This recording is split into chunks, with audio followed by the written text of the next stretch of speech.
Olá, turma. Na aula de hoje a gente vai falar de Grécia Antiga.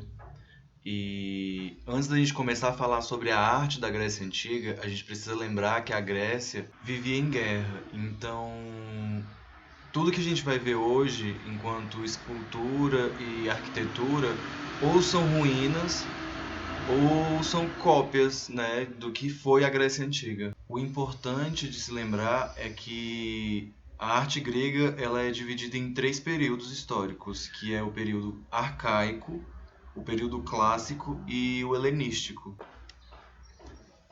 Essa primeira escultura que eu estou mostrando para vocês, ela é egípcia e essa segunda ela é grega.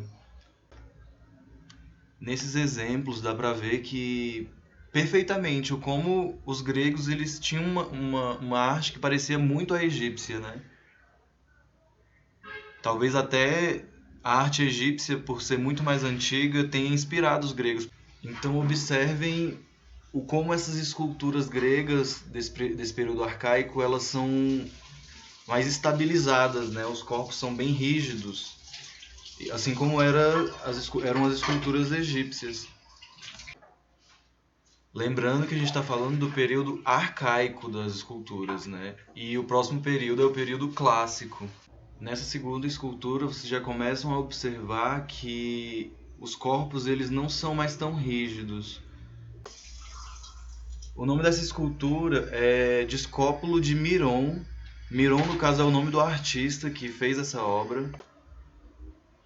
O que vai ajudar vocês a distinguir, a diferenciar o que aconteceu na antiguidade para o período clássico é exatamente essa despretensão com a rigidez, né? Os corpos eles estão em movimento.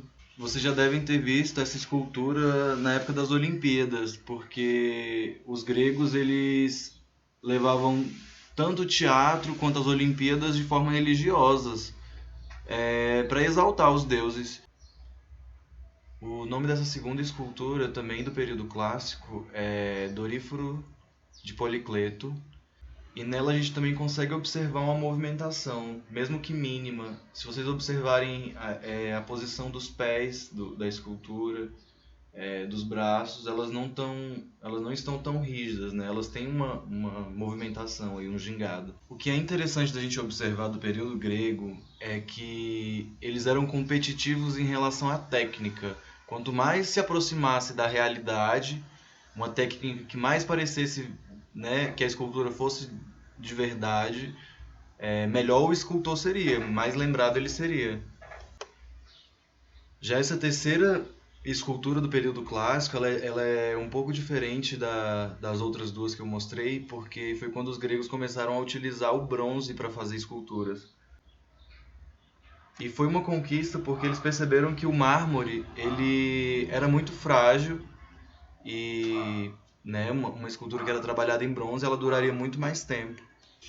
E por último nós temos o período helenístico, que é o período mais gracioso da Grécia Antiga, né, eu diria.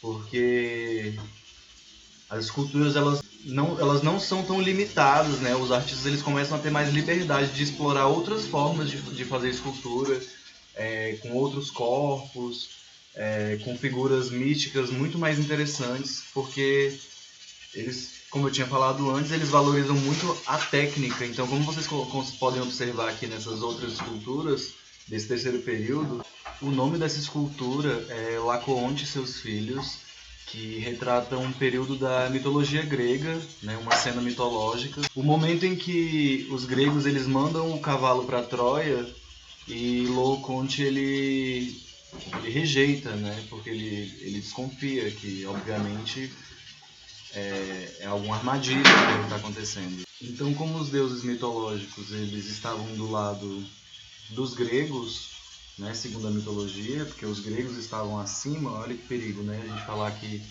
uma civilização está acima da outra. Os deuses enviaram essas serpentes para matar tanto Laocoonte quanto seus filhos. E eles começam a se preocupar mais também com a fisionomia, né, com as expressões da obra que está sendo retratada. Observem a expressão dele ao ser atacado, né? Diferente dos outros períodos, onde eles valorizavam só a forma e o belo, Aqui eles já começam a valorizar a ação que está acontecendo. Tem muito mais a ver com o teatro agora do que com a escultura em si, né? Uma cena, se a gente para observar, a gente percebe que o que está acontecendo é uma cena quase teatral. Desse período a gente também tem outras esculturas que são muito interessantes. Essa é a Vênus de Milo. Ninguém sabe ao certo o que aconteceu com ela para que ela perdesse os braços. Existem teorias de que dizem que ela abraçava um anjo, existem outras teorias de que ela segurava uma maçã, mas ninguém sabe ao certo como foi que essa escultura perdeu os braços, porque ela foi encontrada muitos anos depois. E por falar em teatro também, é uma escultura que eu acho muito interessante que vocês apreciem. Tentem interpretar ela, é essa de Hermes segurando o deus Dionísio, que está representado como uma criança aí no colo. Dionísio, como eu expliquei para vocês no começo, é o deus tanto do teatro quanto da colheita. Em resumo, é o deus que originou o teatro. Ele é o deus que fez com que as primeiras festas, as primeiras manifestações artísticas e cênicas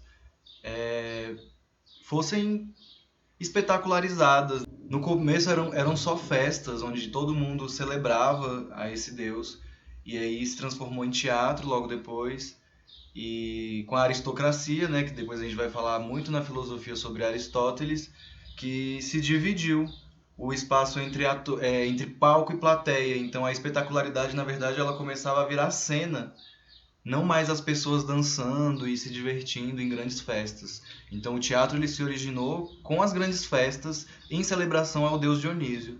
Os gregos também são conhecidos pelas suas famosas pinturas nas cerâmicas. Eu sei que é um vaso feito pelos gregos porque eles utilizavam o fundo preto com os desenhos vermelhos ou o fundo vermelho com as imagens pretas. E esses vasos eles eram utilizados para carregar alimento, carregar água. Algumas são imagens religiosas, mas muitas delas também são imagens que são só decorativas.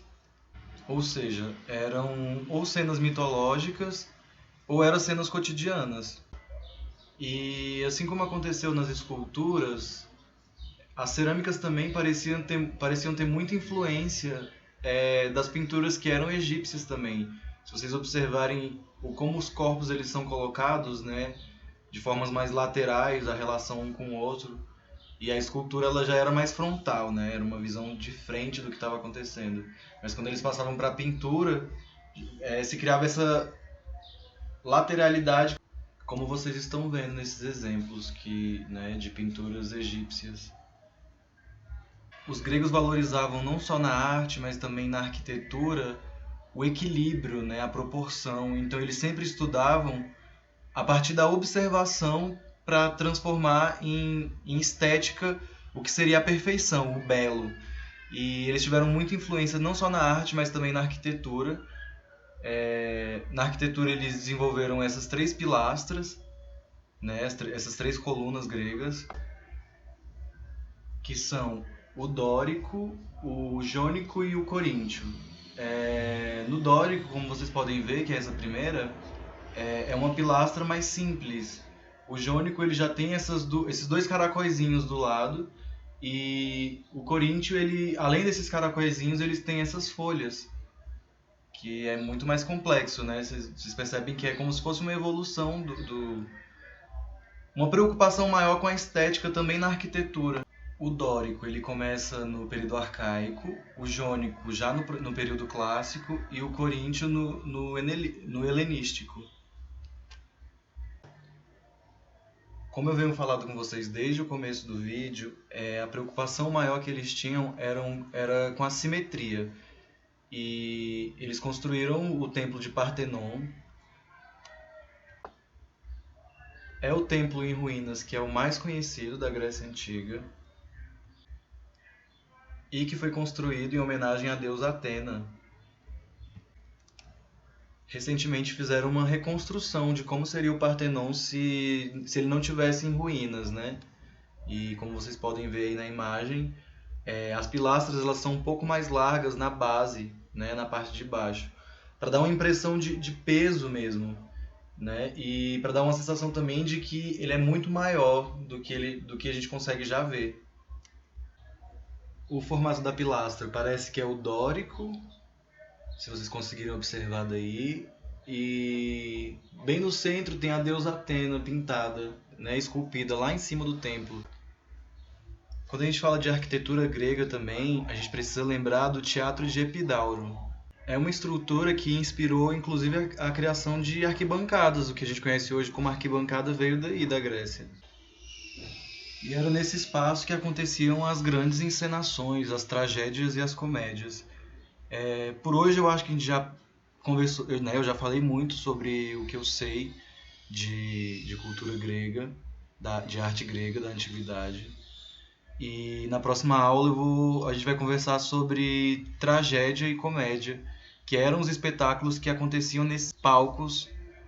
E por hoje eu acredito que a gente já, né, eu já falei bastante sobre o que eu sei de cultura grega, de arte grega. E na próxima videoaula eu vou conversar com vocês um pouco sobre tragédias e comédias, que eram espetáculos que aconteciam nesses espaços gregos, né, nesse modelo de palco aí que a gente está vendo.